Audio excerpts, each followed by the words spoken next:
O fato de o ex-presidente Lula ter sido recebido pelo presidente da França, Emmanuel Macron, não significa nenhuma façanha política do ex-presidente brasileiro, mas sim uma boa prática de política internacional que de há muito o Brasil está necessitado.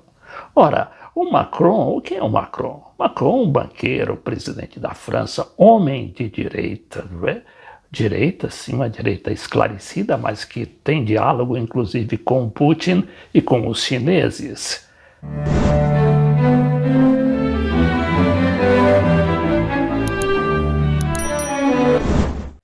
E aí não custa nada para ele receber um candidato quase que declarado à presidência da República do Brasil, não é? Que é o Lula, um homem de esquerda, ainda que não assuma totalmente esta roupagem.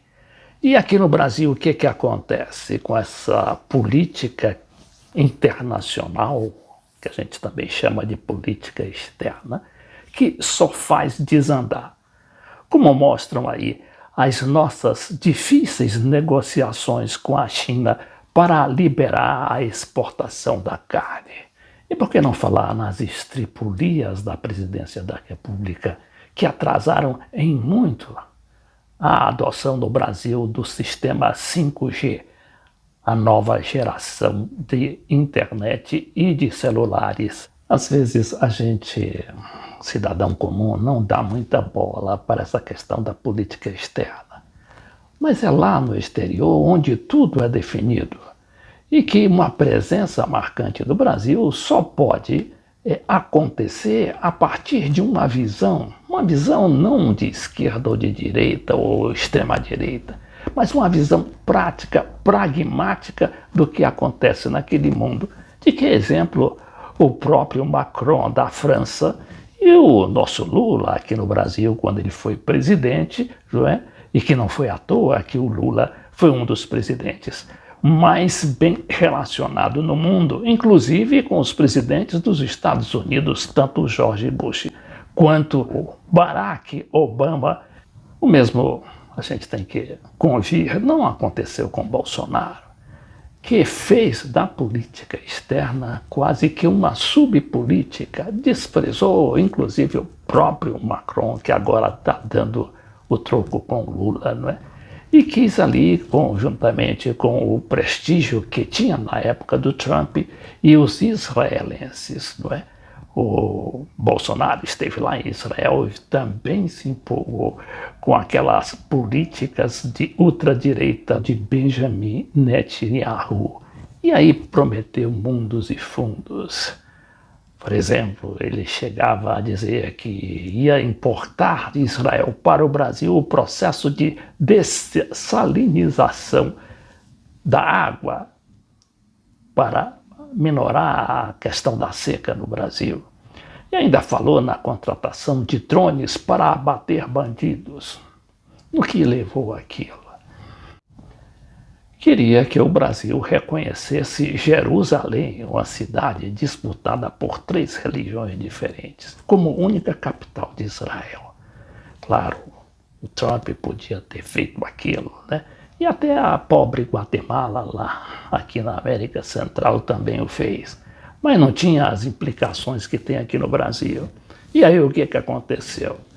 Houve uma reação dos países árabes, inclusive lá do Egito, que tem como presidente um general também de direita e aliado dos Estados Unidos e do sistema ocidental, que acabou chefiando o movimento para boicotar a importação de frangos e outras proteínas brasileiras por parte dos árabes. Ora, aquilo seria uma devastação para a nossa política externa, mas também para a nossa política econômica, porque, como a gente sabe, dependemos muito da situação externa.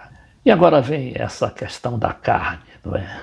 O Brasil poderá perder 10 bilhões de reais só este ano se a China continuar a embargar as exportações brasileiras. Vejamos aqui o que diz esse jornalista, o Hélio Gaspari, de O Globo. Ele diz que a China jogou pesado. A China embargou as importações de carne bovina no início de setembro, acompanhando uma iniciativa pontual do governo chinês. Suspendeu as vendas por causa da ocorrência de 2 casos da doença da vaca louca. Desde então, foram remetidas informações às autoridades sanitárias chinesas, mostrando a natureza isolada dos episódios. Passaram-se mais de 2 meses e o embargo continua. Se o ano terminar sem que a barreira seja levantada, a pecuária brasileira poderá perder até 10 bilhões nos negócios. Esta era uma outra forma de o Bolsonaro querer seguir os Estados Unidos e também com o Trump. E depois do Trump, claro que houve o Joe Biden, que faz praticamente a mesma coisa em termos de relacionamento com a China. Os Estados Unidos quer, de qualquer maneira, impedir o avanço do desenvolvimento e da tecnologia da China, o que não vai conseguir, como mostra, inclusive, essa questão da nova tecnologia da 5G. O que diz aqui esse material da Folha de São Paulo? Aqui está a foto do logotipo da empresa Huawei. Embora o preço dos equipamentos da gigante chinesa não seja tão mais barato que o das concorrentes Ericsson e Nokia, Ericsson, como a gente sabe, é uma empresa sueca e a Nokia é uma empresa da Finlândia. Ora, os Estados Unidos sequer tem uma grande empresa fazendo a sua tecnologia 5G, né? O que torna os Estados Unidos totalmente dependentes, inclusive da Europa. O custo de manutenção chega a cair 40%. Pessoas que participam das negociações afirmam que somente no quesito economia de energia, o custo final da operação de 5G cairá 30% mais barato com a Huawei do que qualquer outro fornecedor. Até mesmo a TIM, que dentre as 3 principais do setor é a que possui menos equipamentos da Huawei na rede, né, a rede atual de 3 e 4G, decidiu avaliar o fechamento de contratos. Ao menos 3 das 6 novatas estudam projetos de rede com a chinesa.